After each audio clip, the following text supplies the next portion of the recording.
Belajar dari tokoh-tokoh Alkitab yang memberikan inspirasi. Hanya di YouTube channel Faithbook. Jangan lupa subscribe dan juga nyalakan notifikasinya. Ya. Bileam itu seringkali dianggap sebagai tokoh kayak tokoh bayangan doang yang muncul sementara. Tapi uniknya adalah kalau lu Google nama Bileam itu muncul di Perjanjian Lama, muncul juga di Perjanjian Baru. Artinya dia mempunyai peran yang sangat signifikan. Iya. Dan fakta yang lebih mencengangkannya lagi adalah kata Tuhan yang digunakan di dalam statement Bileam. Iya. Biarkan aku bertanya kepada Tuhan. Ayat Itu 8 bukanlah Tuhan dalam tulisan Elohim, bukan. Oh. Tapi Yahweh. Jadi dia gunakan nama covenantal, nama perjanjian Allah kayak nama resminya. Iya. Oke, jadi kayak nama tertinggi. Ya. Artinya dalam kata lain, karena dibutakan oleh uang, oke, dia tidak bisa melihat kehadiran Tuhan. Bahkan keledai yang bodoh lebih sensitif terhadap Tuhan daripada Bileam.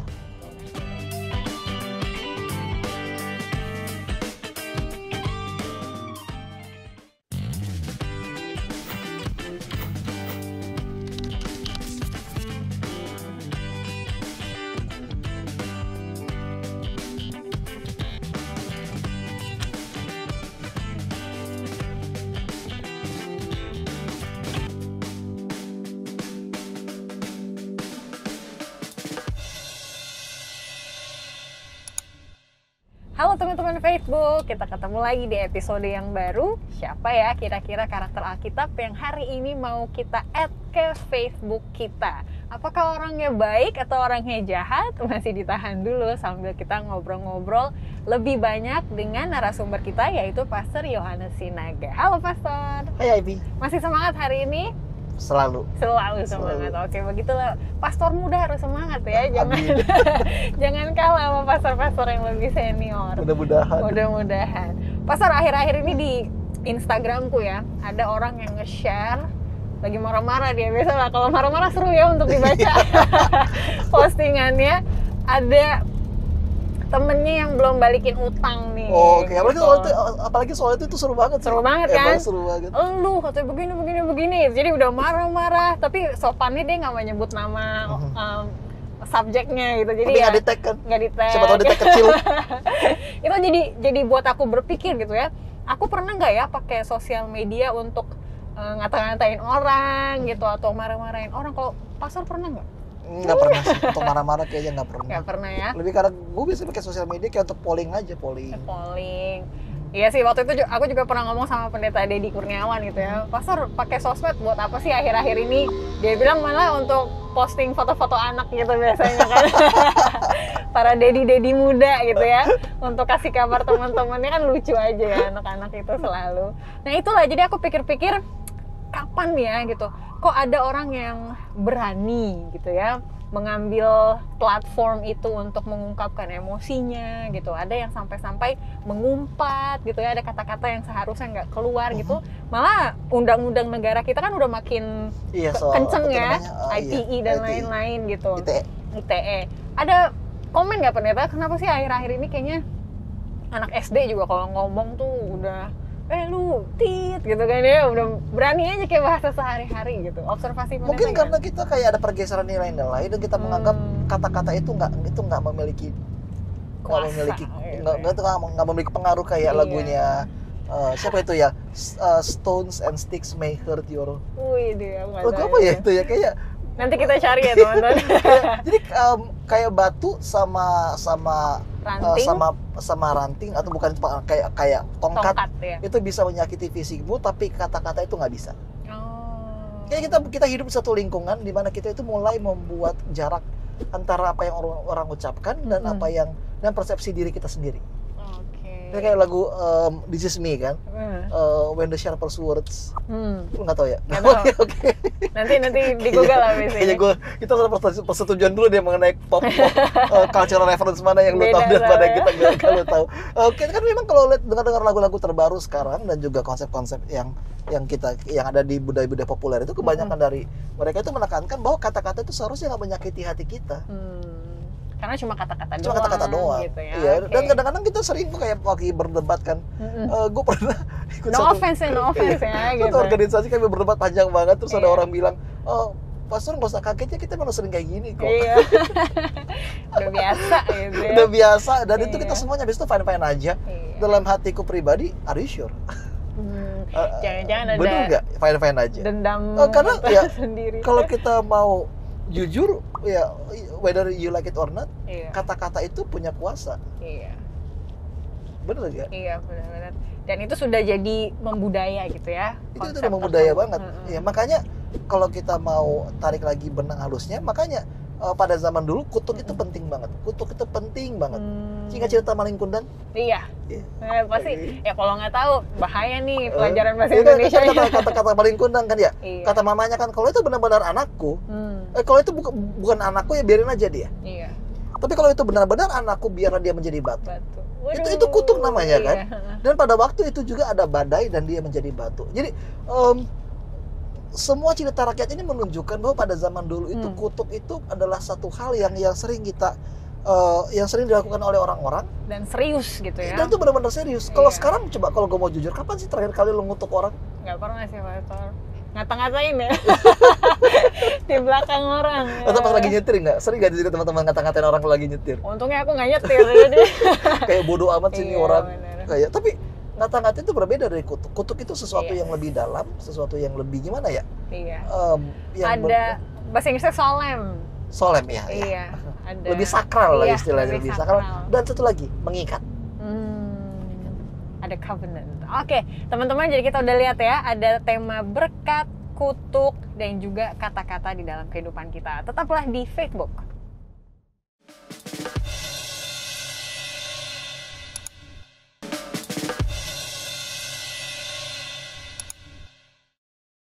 Teman-teman Facebook, what's on your mind? Udah mulai kepikiran belum? Siapa yang terakhir kita kutukin di dalam hati gitu ya? Siapa ngatain orang dan lain-lain? Apa dampaknya bagi kita? Mungkin puas aja gitu ya dalam hati ya udah ngutukin atau ngatain seseorang, tapi apa efeknya bagi dia gitu ya? Apakah ada peran rohani dan juga dampak rohaninya? Apa andil Tuhan dalam kutuk dan berkat? Kan biasanya kita tahu Allah itu hanya memberikan berkat gitu ya, tapi ketika orang mengutuk sesuatu, apakah Allah berperan juga di dalam itu gitu kan ya? Karena kan kita tahu kita bukan sihir gitu ya, kita ngutuk sesuatu terjadi gitu. Apakah terjadi karena doa kita dikabulkan Tuhan gitu, walaupun itu kutuk gitu kan ya? Siapa kira-kira karakter yang mau kita pelajari, pastor, yang ada tema berkat dan kutuk Ya, di situ? sebelum kita masuk ya lebih dalam ke arah itu, sorry gue agak backtrack lagi sedikit. Jadi memang kita harus akuin bahwa words itu, kata-kata itu punya kekuatan, whether you like it or not. Yes. Ya kan? Ya, fakta bahwa lu sekarang lagi in relationship itu bukan sekedar karena kalian ada ketertarikan doang. No, itu karena makan buaya gitu. his words Yeah. matters. Iya. Ya, gue gak tahu seberapa puitis dia ya, tapi tapi percaya itu karena ada kata-katanya dia itu yang membuat lo tersentuh. Dan hal yang sama juga berlaku kepada gue pribadi, karena ketika kita kayak waktu gue di altar pernikahan, ketika gue membuat satu janji, it binded, itu kayak mengikat gue sama istri. Dan hal yang sama juga berlaku kepada berkat dan kutuk. Tapi berkat dan kutuk itu ada sesuatu yang lebih dalam daripada itu. Kutuk bukan sekedar nyumpahin, itu bukan kayak serapahin seseorang kayak lu gua doain lu supaya nanti lu udah dewasa lu jadi orang miskin, oke? Itu ada sering waktu orang kayak gitu kan, kayak gua sumpahin lu nanti apa ya dibilang biasanya? Apa sih? Nanti keluarga lo miskin semuanya, kayak nggak melarat semuanya. Tapi bukan itu kutuk. Jadi berkat dan kutuk di Alkitab itu adalah itu cara bagi seseorang untuk membentuk masa depan seseorang nantinya. Kayak doa, apakah sama dengan doa? Lebih dalam. Jadi itu kayak ketika seseorang memberkati orang lain atau mengutuk orang lain, Allah berbicara melalui dia dari apa yang dia ucapkan. Oh, berarti di Alkitab kutuk itu akan terjadi kalau Allah Allah berbicara melalui seseorang, dan itu berbicara kepada tentang mereka di masa depan. Oke, jadi ketika Abraham memberkati anaknya Ishak, ketika Ishak memberkati anaknya Yakub, dan Yakub memberkati ke-12 anak-anaknya, kata-kata yang mereka gunakan itu sangat-sangat spesifik, karena kata-kata inilah yang akan membentuk kepribadian anak-anak itu ketika mereka bertambah besar. Pantesan ya, ke-12 suku anak-anak Yakub gitu kan ya, jadi terjadi seperti apa yang didoakan sama dia. dia. Dan kalau kita perhatikan memang semua berkat yang disampaikan oleh Yakub itu sangat-sangat detail. Karena ya kembali ke awal. Words matters. Kata-kata itu berpengaruh banget. Let's be honest, oke? Ada nggak kayak kata-kata orang tua lu yang negatif yang masih masih menghantui diri lu sampai sekarang? Ada, tapi nggak menghantui sih. Kalau masih kayak terngiang-ngiang, kesel aja gitu ya. Oke, gue juga masih ada. Well, karena ya kata-kata yang kita ucapkan itu berpengaruh. Dan pada waktu itu beberapa orang mempunyai, jadi untuk memberkati atau mengutuk seseorang itu nggak bisa sembarangan orang. Perannya siapa tuh? Ya antara seorang nabi, atau orang tua. Dan itulah makanya tokoh kita kali ini adalah seorang tokoh yang sangat signifikan, tapi kehidupannya itu nggak terlalu sering sih dibahas dan juga diulik. Mungkin pernah nggak lu dengar tentang dia? Di luar cerita ini orang khotbah pendeta. Enggak. Ya, paling tentang mengenai keledainya mungkin sering. Jadi main teka-teki kita ya. Tapi kalau dia enggak, karena kan kalau ya kita sebut aja namanya ya. Iya. Bileam itu sering kali dianggap sebagai tokoh kayak tokoh bayangan doang yang muncul sementara. Tapi uniknya adalah kalau lu Google nama Bileam itu muncul di Perjanjian Lama, muncul juga di Perjanjian Baru. Artinya dia mempunyai peran yang sangat signifikan. Iya. Oke. Iya. Dimension siapa pendeta di Perjanjian Baru? Perjanjian Baru, coba di Google. Itu namanya disebut dalam kitab Wahyu, di dalam kitab Petrus, Yakobus, dan juga kayaknya Yesus juga bilang tentang Bileam. Jadi memang, tapi ya itulah. Semuanya itu ada referensi dalam konteks negatif. Guru gue pernah bilang kan kayak ya kalaupun nanti lo gagal dalam kehidupan pasti kan lo jadi contoh yang buruk deh. Minimal jadi contoh. Anyway, tapi intinya adalah Bileam itu punya pengaruh yang besar di Alkitab. Bahkan sampai kitab Wahyu yang notabene adalah kitab terakhir itu menggunakan nama Bileam sebagai amaran. Tapi apa sih yang membuat Bileam menarik kalau menurut Ivy? Kita coba baca Bilangan 22 ayat 6 sampai 7. Oke. Karena itu, datanglah dan kutuk bangsa itu bagiku, sebab mereka lebih kuat daripadaku. Mungkin aku sanggup mengalahkannya dan menghalaunya dari negeri ini, sebab aku tahu siapa yang kau berkati, dia beroleh berkat, dan siapa yang kau kutuk, dia kena kutuk. Itu kata dari Raja Balak ya? Ya, Balak kepada Balak. Jadi Raja Balak itu adalah raja dari suku Moab dan mereka ini berada di jalan yang akan dilalui oleh orang Israel. Ini otomatis lebih uniknya adalah Moab sama Israel itu sebenarnya mereka bersaudara. Mereka tuh saudara kayak bangsa Indonesia sama Malaysia lah. Tapi entah kenapa justru yang bersaudara ini paling sering bertengkar. Iya, karena kalau aku lihat sejarahnya, waktu Israel mengelilingi padang gurun, kayak semua suku apa aja yang diketemukan dibasmi gitu kan ya. Dibasmi. Jadi mereka takut. Mereka takut. Padahal Tuhan nggak ada kasih perintah untuk membunuh Moab sebenarnya. Jadi dan mereka sebenarnya posisinya aman. Tapi kayak gue bilang, terkadang justru yang keluarga inilah yang jadi bencana terbesar. Nggak tahu kalau gue lihat ke belakang ya. Lu ikutin badminton nggak ya? Nggak tiap minggu, tapi bisa ya. Ikutin badminton nggak beritanya? Ikutin enggak ya. Jadi baru-baru ini nggak tahu kalau lo pernah nonton pertandingan badminton di Istora. Itu kan terkenal. Apa lo pernah? Sekali, iya. Oh iya? Seru banget, orang Indonesia lagi kan terkadang ada kayak EA-nya kan. Nah, baru-baru ini waktu ada pertandingan di Malaysia Open, yel-yel itu dipakai sama orang Malaysia dan itu diklaim punya mereka. Jadi itu kayak itu aslinya dari Tukul kan. Iya. Jadi itu mereka debat panjang lebar di sosial medianya untuk itu doang. Segitu pentingnya lah perdebatan itu. Kenapa? Bukan karena ada kebencian, bukan, tapi karena kita memang tetangga. Dan ketika kita dekat dengan seseorang, otomatis konflik itu menjadi lebih nyata. Betul. Dan apa yang dikatakan? Apa solusi dari Balak? Dia mengirim utusan kepada Bileam bin Beor. Kemudian dia berkata, aku mungkin nggak bisa berbuat apa-apa. Tapi kalau kamu datang dan mengutuk bangsa itu, mereka pasti dikutuk. Dan lebih menariknya lagi dalam Bilangan 22 ayat 7 itu, siapa yang kau berkati, dia beroleh berkat. Dan siapa yang kau kutuk, dia kena kutuk. Yang mau dikatakan oleh Balak, Bileam itu adalah seorang kayak ahli sihir yang udah benar-benar kayak tervalidasi kekuatannya. Sampai dia berani berkata, ya semua yang lo berkati itu diberkatin. Dan semua yang lo kutuk itu lo kutuk. Nah pertanyaannya adalah, menurut Ivy, apakah benar dia adalah seorang ahli sihir atau dia adalah nabi Tuhan? Kita lanjut ceritanya kalau gitu, karena ada jawabannya kan setelah itu, Pastor. Iya. Kenapa dia adalah seorang nabi? Karena kalau aku lihat di ayat 8 sih, lalu berkatalah Bileam kepada mereka, bermalamlah di sini pada malam ini, maka aku akan memberi jawab kepadamu sesuai dengan apa yang difirmankan Tuhan kepadaku.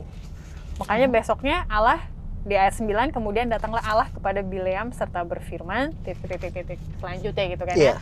Jadi emang Bileam bukan ahli sihir walaupun dia dianggap ahli sihir sama Raja Balak kan ya. Dia nabi Tuhan. Dia nabi Tuhan. Iya. Oke. Dan fakta yang lebih mencengangkannya lagi adalah kata Tuhan yang digunakan di dalam statement Bileam. Iya. Biarkan aku bertanya kepada Tuhan. Ayat itu 8 bukanlah itu. Tuhan dalam tulisan Elohim, bukan. Tapi Yahweh. Jadi dia gunakan nama covenantal, nama perjanjian Allah kayak nama resminya. Iya. Oke, jadi kayak nama tertinggi. Ya. Kayak misalnya lu kenal nggak sama Ivy? Gue kenal. Itu beda banget sama lu kenal nggak sama Iveta?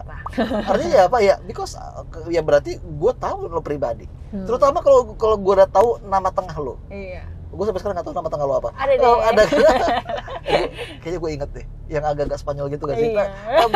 Tapi jadi dari sini kita temukan bahwa Bileam itu sebenarnya adalah nabi Tuhan. Dia kenal Tuhan banget ya. Dia dekat dengan Tuhan. Betul. Dan semua yang dia berkati itu diberkati, dan semua yang dia kutuk itu dikutuk. Kenapa? Karena dia adalah seorang yang dekat dengan Tuhan. Betul. Dan lebih menariknya lagi, dia bukan orang Israel. Iya ya, menarik ini itu dia. Makanya aku sempat meragukan Bileam ini emang dia ada track record apa sih gitu sampai Raja Balak kok pengen dia yang mengutuk. Apakah sebelumnya pernah mengutuk bangsa lain gitu, makanya doanya terkabulkan. Tapi aku rasa walaupun detailnya nggak ada, tapi dari ayat ini aja kelihatan manjur gitu apa yang dia doakan gitu kan ya. Iya. Karena dia dekat dengan Allah. Iya, dan menariknya Tuhan juga berbicara kepada dia. Kayak tadi lo bacakan, Tuhan kasih jawaban ke dia. Ditanya lagi, siapakah orang yang ini gitu kan. Berarti ya mereka itu udah mempunyai hubungan yang udah kocok kental lah istilahnya. Udah kayak dekat banget. Iya. Oke, menarik ya. Bahwa jadi permintaannya Raja Balak ini buat teman-teman yang mungkin masih udah lupa gitu ya ceritanya, karena takut diserang oleh bangsa Israel, jadi lebih baik gua kutukin mereka dulu gitu ya. Makanya diminta tolong ke Bileam, nabi Tuhan ini, untuk mengutuk mereka. Oke teman-teman, selanjutnya kita akan lihat lagi kelanjutan ceritanya di segmen berikutnya, tetap di Facebook.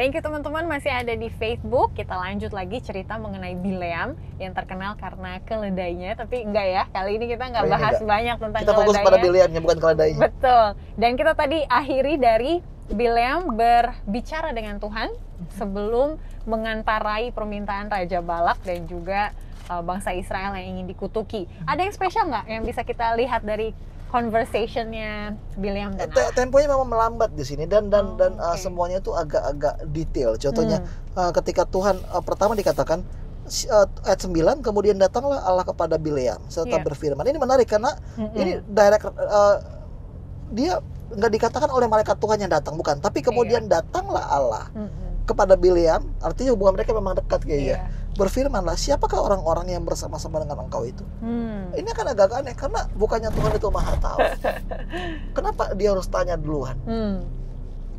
Gitu ya. Kalau aku lihat kayak mau background check gitu pendeta.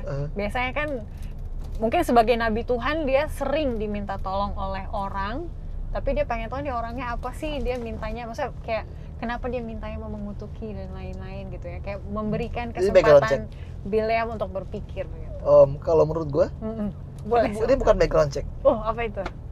Dia Tuhan pengen tahu, oke.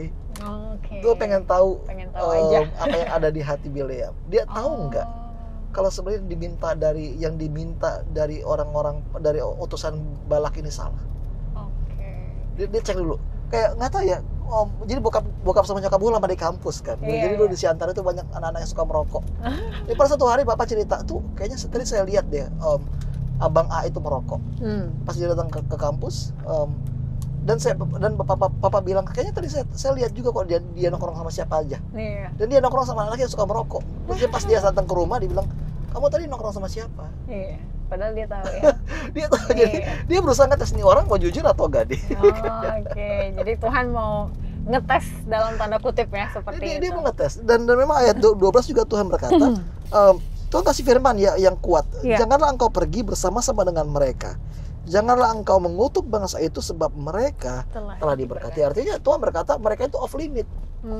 Nah uniknya adalah ketika Bileam bangun, dia langsung berkata kepada pemuka-pemuka Balak supaya mereka pulang karena Tuhan tidak mengizinkan aku pergi bersama-sama dengan kamu. Masih jujur nih di situ. Itu masih jujur. Iya.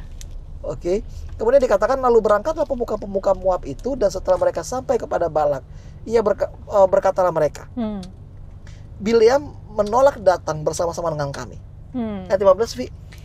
15, tetapi Balak mengutus pula pemuka-pemuka lebih banyak dan lebih terhormat dari yang pertama. Setelah mereka sampai kepada Bileam, berkatalah mereka kepadanya, beginilah kata Balak bin Zippor, janganlah biarkan dirimu terhalang-halang untuk datang kepadaku, sebab aku akan memberi upahmu sangat banyak, dan apapun yang kau minta daripadaku, aku akan mengabulkannya. Datanglah dan serapahlah bangsa itu bagiku. Nah, jadi kemudian ketika mereka kembali, Balak itu kayaknya rasa jadi mikir dia ya. Mungkin Tuhan larang. Tapi gimana kalau sebenarnya Bileamnya mau? Kayak makan gaji buta gitu ya. Pernah nggak sih lo kayak pengen sesuatu, cuma karena ada larangan jadi lu nggak bisa? Iya. Tapi teman-teman lu tahu kalau lo itu pengen. Iya. Biarpun ada yang menentang kayak gimana ya? Jadi ya dideket-deketin aja dulu. Dideket-deketin terus gitu sampai ini banget. Tapi kalau ditawarin nggak. Nah, kemudian kan dikirim lagi atas yang lain kan? Iya. Kemudian ayat 18. Tetapi Bileam menjawab kepada pegawai Balak, sekalipun Balak memberikan kepadaku emas dan perak seistana penuh, aku tidak akan sanggup berbuat sesuatu yang kecil atau yang besar yang melanggar titah Tuhan Allahku. Ini luar biasa komitmennya dia. Mau dikasih sebanyak harta pun nggak nahan. Saya nggak akan bergeming. Betul. Saya nggak akan berubah, kayak saya nggak akan dibutakan oleh semua kekayaan. Tapi coba baca ayat 19.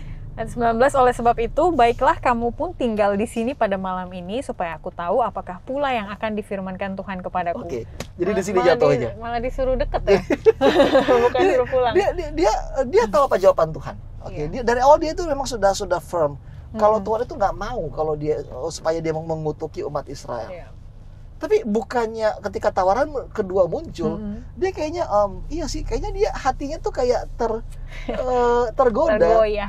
Goyah banget antara perintah Tuhan dan juga kekayaan ditawarkan oleh Balak. Jadi menurut lo di mana letak kesalahan Bileam? Prioritas, kayak pelajaran kemarin ya. Yang pertama prioritas, oke? Karena hatinya dia lah, berarti ketahuan. Tadi kita bilang kan bahwa kebiasaan dan juga prioritas itu ditentukan dari apa yang kita cintai. Betul, dan dia cinta uang. Dan dia cinta uang. Dia bisa kok bilang ya udah kalian pulang aja lah. Nggak, tapi dikatakan apa? Ya udah kamu tinggal di sini aja pada malam ini. Supaya aku tahu apakah pula yang akan difirmankan Tuhan kepadaku. Betul. Dan uniknya 20, Vi. Ayat 20.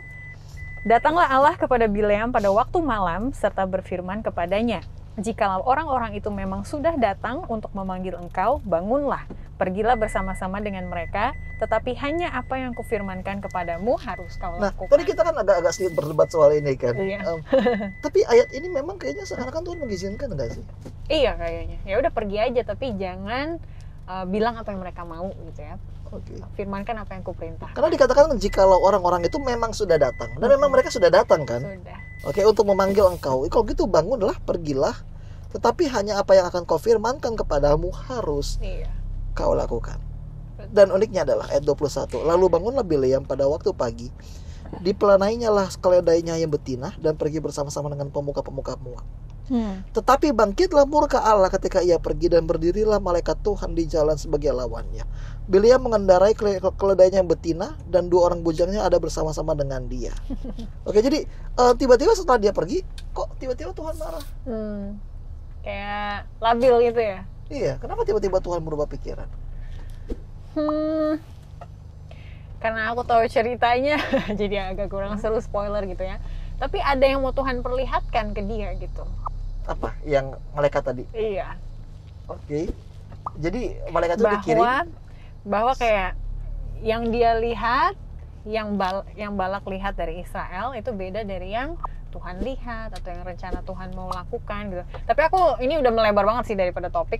Jadi pendeta nggak apa-apa tambahin ke topiknya aja. Memang benar sih kayaknya. Mungkin karena dia ingin mengirimkan malaikat untuk jadi amanat. Tapi kalau kita lihat dari konteksnya, perintah Tuhan yang kedua itu yang dia bilang Yuda pergi aja, itu lebih ke arah kayak ngambeknya Tuhan sih. Jadi kayak dia jauh, nih orang batu banget sih udah dibilang jangan-jangan tetap aja dibuat. Iya. Kayak waktu Theo kan kadang-kadang dia suka iseng kan anaknya kan. Jadi anak kecil, dulu kan dia selalu mandi kan pakai air ini kan air hangat. Oke, jadi itu selalu pas mau dituang itu kan biasanya ada jeda dikit kan dari antara air dingin sama air panas. Dia selalu datang itu mau dicolek terus. Nah, semakin dibilang jangan dibuat. Satu hari gue biarin aja.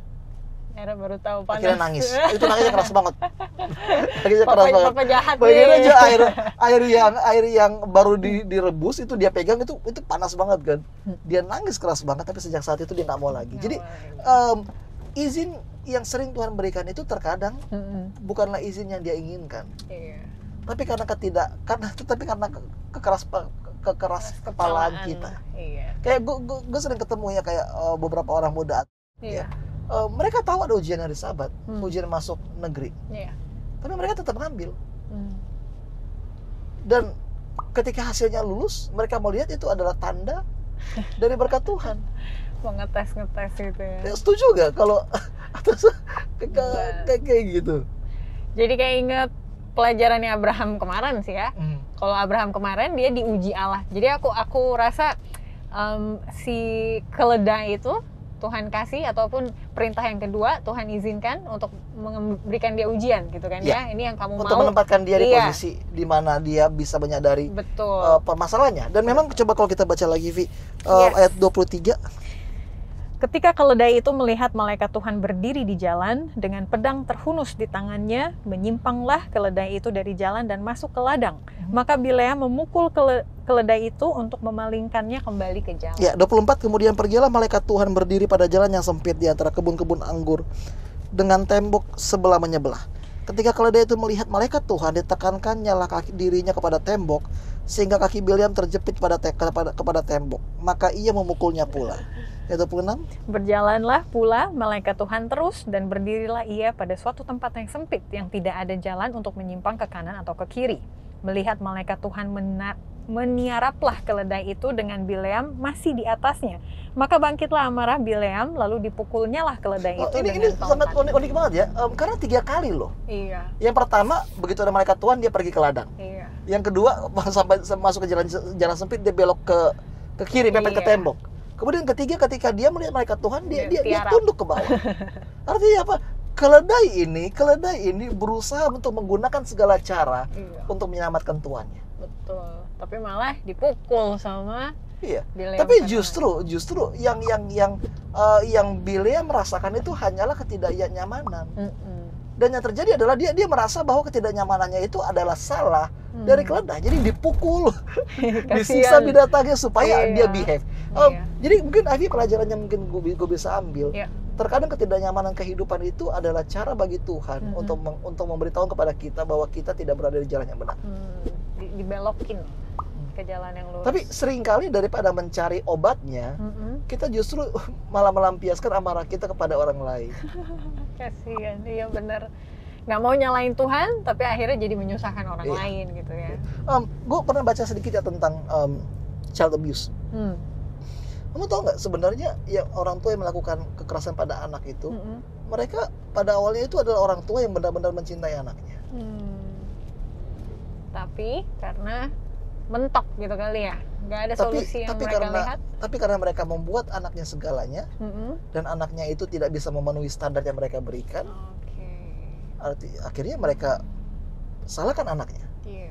Ini sama kayak orang tua itu ya, kadang-kadang kita berpendapat bahwa kita gagal itu karena orang lain. Kita nggak mau terima tanggung jawab. Justru kita nggak sadar bahwa ya kayak tadi gue bilang bahwa our discomfort sometimes is a sign from God that we are not in the right track. Jadi prioritas utama dari Bileam tadinya adalah untuk kalau boleh dapat uangnya gitu ya, tapi saya tidak akan melanggar perintah Allah gitu, tidak akan mengutuk Israel. Tapi waktu Tuhan kasih jalan, Tuhan buka, Tuhan belokkan dia ke jalan yang benar gitu ya, dengan cara memakai keledai dan juga malaikat Tuhan itu yang tidak dilihat oleh siapa? Bileam. Jadi itu merupakan satu pelajaran yang lain lagi kan ya pendeta? Iya. Bahwa sebenarnya yang dia tahu dan dia lihat uangnya itu tidak sebesar rencana Tuhan yang mau dilakukan itu. Ya, kemudian coba kalau kita lihat lagi ayat 28, Nanti bisa baca. 28, ketika itu Tuhan membuka mulut keledai itu sehingga ia berkata kepada Bileam, apakah yang kulakukan kepadamu sampai engkau memukul aku 3 kali?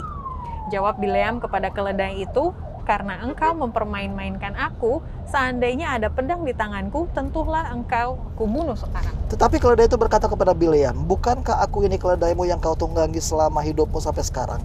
Pernahkah aku berbuat demikian kepadamu? Jawabnya tidak. Ini menarik gak sih? Yeah. Kayak, nah kalau lu baca di ayat ini, ada nggak tertulis bahwa Bileam itu terkejut mendengar keledainya bicara? Enggak, biasa aja kayaknya dia. Kayak udah tiap hari ngomong sama keledai gitu. Kayak, ya, lu lagi naik motor, terus tiba-tiba motornya bicara. Lu bakal gimana reaksi lu? Kenapa Bileam sama sekali nggak terkejut? Oke. Aku nggak pernah mikir ke sana sih. Kenapa dia kayak gak ada shock gitu, kayak buset. Dia bukannya malah kaget, tapi dia malah ajak bicara keledainya. Iya. Gimana dulu, kayak aneh gak sih kalau tiba-tiba lo naik motor terus motor lo bicara? Itu pasti lo kaget kan? Apa lo bakal langsung ajak ngomong? Enggak. Kan dodol. Iya. Emang lagi saking marahnya jadi agak jadi dia itu begitu dibutakan oleh uang, Iya. oleh ambisi pribadi sampai dia tidak sadar mujizat-mujizat yang terjadi dalam kehidupannya dia. Dia bisa lihat yang lain-lain ya. Dia nggak bisa lihat, dia nggak bisa lihat, dia nggak sadar kalau yang bicara sama dia itu keledai. Dan aku jadi ambil observasi lain, si keledai merasa dia dipergunakan, gitu kan ya. Padahal selama hidupnya dia sudah melayani tuannya dengan baik. Bagaimana dengan si Bileam? Apakah dia menggunakan Tuhan juga, gitu ya, supaya dia dapat duit? Iya. Ya kan? Itu observasi yang lain. Jadi itu kayak double flashback lagi sih. Dan di sini dikatakan, pernahkah aku berbuat demikian kepadamu? Jawabnya tidak. Oke, ini kayak nusuk banget gak sih? Iya. 31, Ayat 31, kemudian Tuhan menyingkapkan mata Bileam, dilihatnya lah malaikat Tuhan dengan pedang terhunus di tangannya, berdiri di jalan, lalu berlututlah ia dan sujud. Ya, jadi itu akhirnya dia melihat malaikat Tuhan. Jadi artinya dalam kata lain, karena dibutakan oleh uang, dia tidak bisa melihat kehadiran Tuhan. Bahkan keledai yang bodoh lebih sensitif terhadap Tuhan daripada Bileam. Tuh kan, keledai dilambangkan dengan hewan yang bodoh kan ya. Gitu. Oke teman-teman, seru sekali pembicaraan kita. Tidak mengenai keledainya, tapi tentang Bileamnya, tetapi banyak yang bisa kita pelajari. Kita akan lanjut di segmen berikutnya, jangan kemana-mana.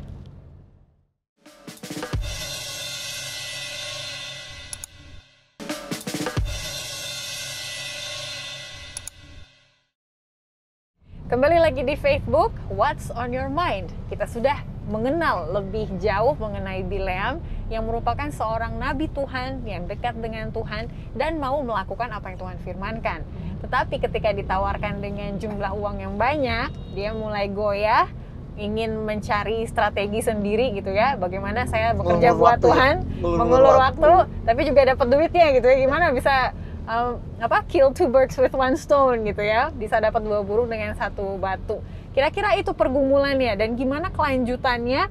Apakah dia tetap melakukan apa yang Allah perintahkan, ataukah dia mendapatkan uang yang dia cari gitu ya? Kita akan lanjut lagi, Pastor, boleh bawa kita ke cerita itu.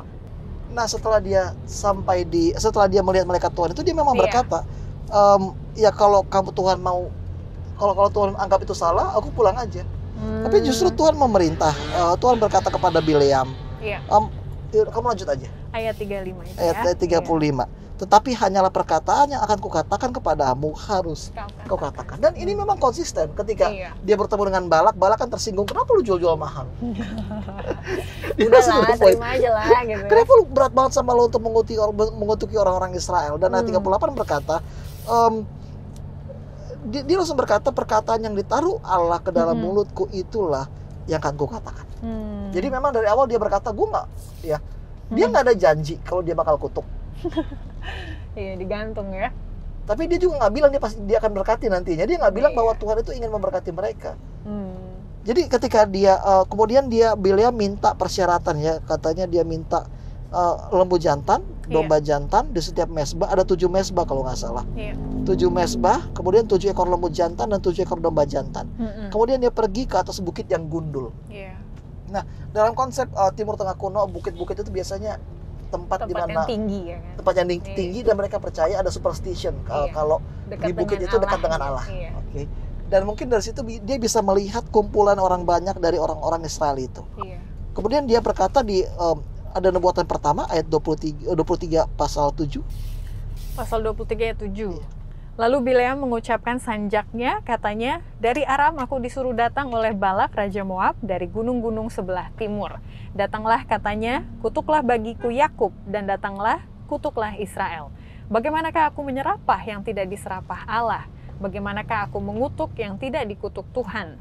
Sebab dari puncak gunung-gunung batu aku melihat mereka, dari bukit-bukit aku memandang mereka. Oke, sampai situ aja. Jadi dikatakan di sini dia kayak agak-agak ini enggak sih, kayak pembukaannya kalau lu Raja Balak dan lu dengar kayak Bileam ucapin hal ini agak panjang ya. kok nggak sesuai ekspektasi. Jadi selama kami kan di Rabu Malam Jizda kan kami kan ada kayak buat renungan sendiri kan. Jadi kita kasih satu topik, kemudian di bawah renungan itu yang sampaikan. Kadang-kadang dan ada beberapa, entah kenapa itu selalu saja ada pembicara yang berbicara di luar konteks.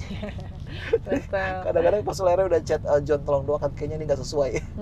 Tapi ternyata dia sesuai juga pada akhirnya. Tapi kayaknya hal yang sama juga dirasakan oleh Balak. Kok nih orang kok nggak melakukan apa yang gue bayar. Kan gue udah bayar. Dan setelah waktu dia selesai itu Balak tuh tegur Balaam lagi. Bileam lagi, kenapa kamu nggak sumpahi?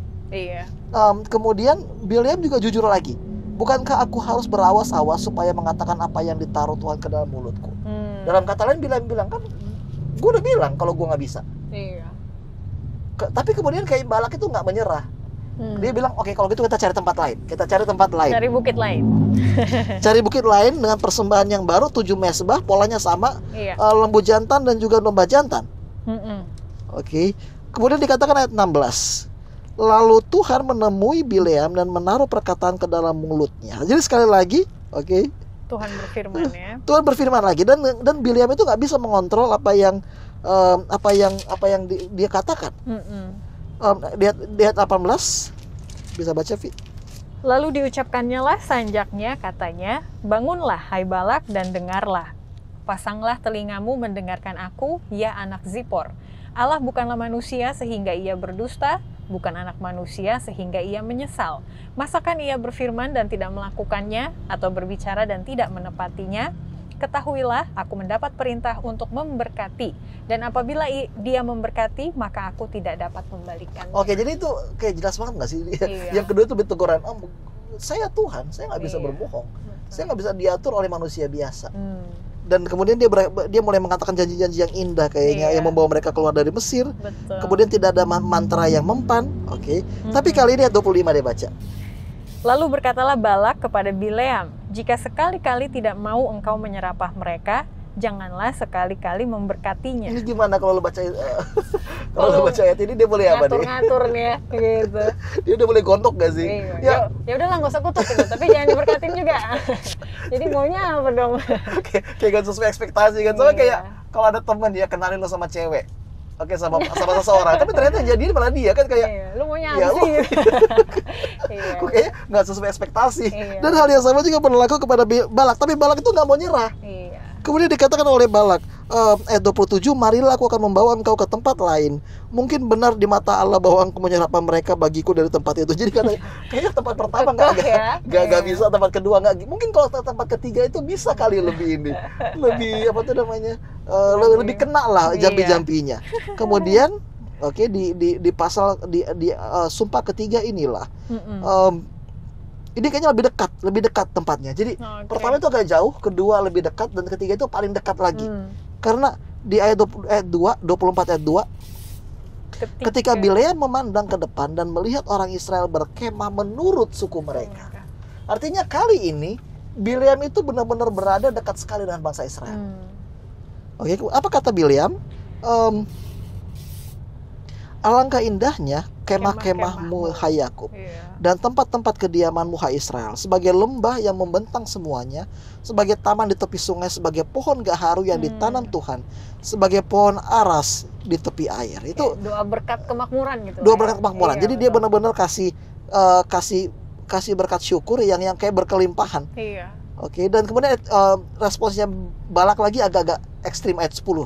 24 ayat 10. Lalu bangkitlah amarah Balak terhadap Bileam, dan dengan meremas-remas jarinya berkatalah ia kepada Bileam, untuk menyerapah musuhku aku memanggil engkau, tetapi sebaliknya sampai 3 kali engkau memberkati mereka. Jadi udah tambah gondok gak sih? Iya, lebih detail. Kan dia bilang tadi pertama kan ya udah, kenapa lo berkatin? Terus yang kedua dia tanya, kalau lu nggak bisa berkatin, ya kalau lu nggak bisa kutuk, ya paling nggak jangan berkatin. Tapi yang ketiga itu dikatakan dia meremas-remas jarinya, tanda amarah. Oke. Kemudian dia bertanya, kenapa sampai 3 kali? Kenapa sampai 3 kali diberkati? Oke, sampai diusir lagi. Ayat 11. Oleh sebab itu nyala engkau ke tempat kediamanmu. Aku telah berkata kepadamu, aku telah bermaksud memberi banyak upah kepadamu, tetapi Tuhan telah mencegah engkau memperolehnya. Jadi nggak dapat duit ya? Iya. Oke. Dan memang Bileam kemudian jujur loh. Iya. Bahwa aku udah bilang kok. Saya udah bilang kalau yang bisa saya ucapkan itu hanyalah berkat dari Tuhan. Itu nggak ada lagi yang lain. Tapi kemudian ada sajak keempat, dan sajak keempat inilah yang membuat semuanya itu lebih unik. 17. Coba baca 17 deh. 17. Aku melihat dia tetapi bukan sekarang. Aku memandang dia tetapi bukan dari dekat. Bintang terbit dari Yakub, tongkat kerajaan timbul dari Israel, dan meremukkan pelipis-pelipis Moab dan menghancurkan semua anak. Jadi itu agak unik karena kali ini akan ada satu kalimat yang indah, itu keren banget sih.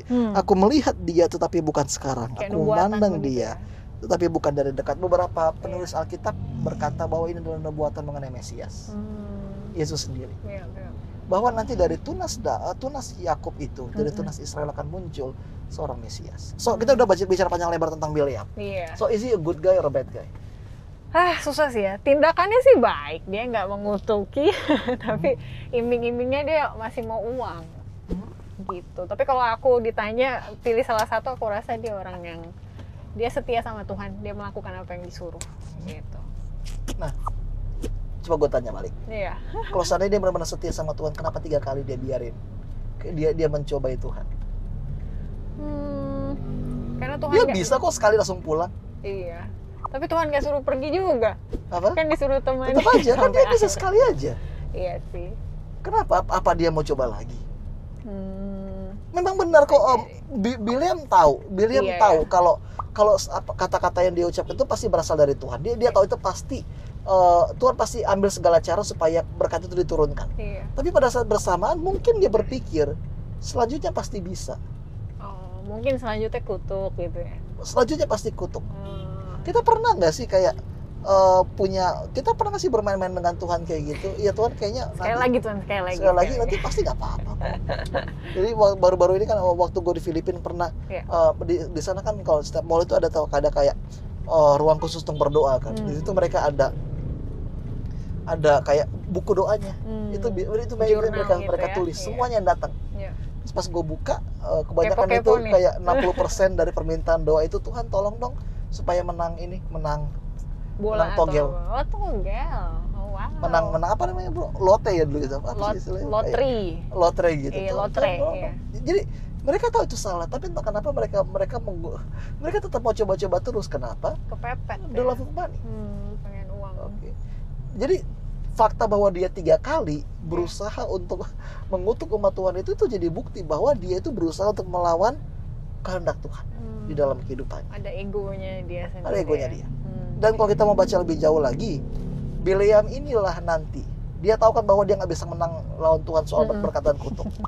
Oleh karena itu dia cari cara untuk menjatuhkan umat Israel, dan dia mengatakan kepada Raja Balak, satu-satunya cara yang paling sukses adalah melalui perempuan.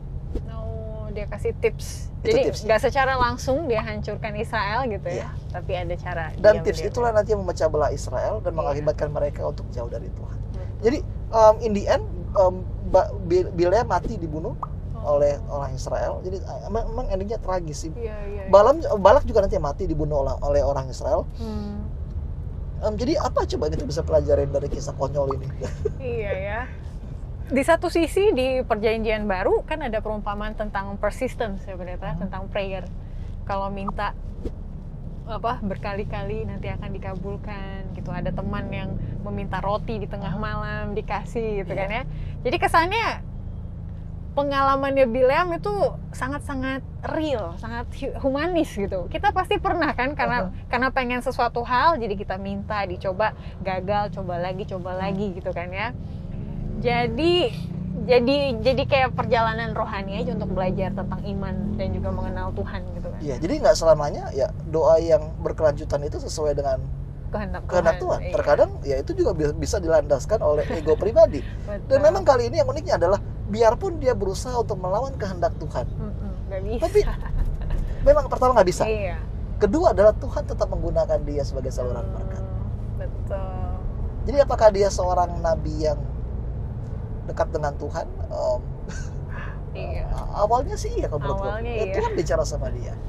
Tapi sayangnya imannya dia itu digerogoti oleh materialisme. Dan nggak ada yang lebih berbahaya daripada kepada kerohanian kita. Iya. Nggak ada yang lebih berbahaya kepada kerohanian kita daripada uang. Uang itu yang penghancur yang luar biasa. Jadi kayak berbahayanya. Motivasi kita udah bercabang, Iya. gitu ya. Di satu sisi kita mau menyenangkan hati Tuhan, tapi di sisi lain kita tahu ada maksud lain gitu ya dari hal itu. Dan mungkin kita bisa kayak justify keputusan kita bilang, oh Tuhan, saya memang mata duitan, tapi saya nggak mata duitan kayak yang lain kok. Compare ke yang lain. Ini memang kan kalau greed itu kan, kalau ketamakan itu siapa sih yang pernah sadar kalau kita tamak? Iya. Dan levelnya mau diukur seberapa juga itu juga bisa. Iya. Karena memang kita punya standar masing-masing, dan kita menganggap standar kita itu jauh lebih baik daripada standar orang. Ya. Mungkin kayak untuk closing statement deh. Gue ingat cerita Mbah Marijan pernah itu. Mbah Marijan, almarhum ya, yang penjaga Gunung Merapi dulu. Iya. Koneksinya dia sama Gunung Merapi itu kuat banget. Gue cerita ini bukan karena gue percaya ya, bukan. Iya. Tapi gue coba kasih satu cerita yang relatable untuk semua orang. Iya. Kalau dia bilang Merapi akan meletus, itu pasti meletus. Kalau dia bilang nggak meletus, itu pasti nggak meletus. Tapi semakin lama dia tuh justru makin ambil banyak tayangan iklan. Notice gak lo, kayak banyak banget iklan-iklannya dia kan. Jadi nggak deket di lokasi lagi. Sampai akhirnya ketika waktu itu semua badan survei nasional udah bilang bakal ada gunung meletus, Merapi bakal meletus. Dia nggak mau pindah. Iya. Dia nggak mau pindah. Akhirnya jadi cinta dia akan uang itu menggerogoti sensitivitasnya terhadap dengan suara Tuhan atau juga dengan suara alam lah istilahnya. Dan hal yang sama juga berlaku kepada kita semua. Jadi cintakan uang itu beda loh sama itu kalau lebih mirip penyakit kanker. Kronis ya. Kronis itu lama waktunya, panjang. Oke, bukan kayak penyakit jantung yang begitu lo kena itu langsung mati. Oke. Betul. Jadi lebih baik kita tanggulangi dari awal daripada jiwa kita ini hancurkan. Jadi kalau ada terutama motivasi uang gitu ya, kalau sekali gagal ada baiknya jangan dilanjutkan gitu ya, karena dari cerita Bileam sudah jelas gitu ya, pasti akan susah untuk mendapatkannya. Itu kalau kita lihat dari motivasi hati Bileam yang cinta akan uang. Kalau untuk balik ke kutuk dan berkat, ada poin yang pendeta mau tekankan mengenai the power of kata-kata kita. Iya, kata-kata kita itu membentuk kepribadian orang. Dan juga kepribadian kita juga. Iya. Tapi nanti untuk lebih jauh lagi mengenai berkat dan kutuk kita bicara di sesi selanjutnya. Oke, jadi makin penasaran ya. Teman-teman, terima kasih untuk partisipasinya sampai di akhir dari episode kita mengenai Bileam. Banyak yang bisa kita ambil dari motivasi hati kita dan juga bagaimana kita menggunakan kata-kata kita. Ada satu ayat di Perjanjian Baru kan yang mengatakan bahwa janganlah mulut kita keluar berkat dan juga kutuk dari satu sumber yang sama. Tapi terkadang kutuk itu perlu loh. Oh ya? Itu di episode berikutnya lagi. Jadi makin penasaran kita di akhir dari episode ini.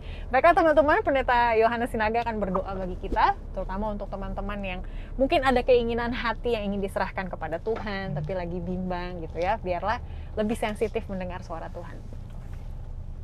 Yuk kita berdoa. Bapa di surga, kami berdoa khusus untuk semua anak muda yang bergumul dengan materialisme dan konsumerisme Tuhan. Biarlah Engkau menjadi teladan utama. ingatkan kepada mereka kisah Bileam, di mana kerohaniannya terkikis oleh cinta akan uang, sehingga seekor keledai bisa lebih sensitif terhadap suara Tuhan daripada seorang nabi Allah. Inilah permohonan kami agar Engkau dapat membentuk kerohanian kami sesuai dengan kehendak-Mu dan menjauhkan kami dari semua godaan dunia. Dalam nama Yesus kami berdoa. Amin. Amin. Terima kasih Pastor John untuk pelayanannya di episode kali ini. Kita tunggu episode berikutnya mengenai berkat dan kutuk tadi ya. Dan bagi para teman-teman sekalian, jika episode ini sudah menjadi berkat bagi pribadi, mungkin bisa di-share kepada teman-teman yang akan dikuatkan melalui firman mengenai Bileam ini. Sampai kita bertemu lagi, kita log out dulu dari Facebook. Bye-bye, Tuhan berkati.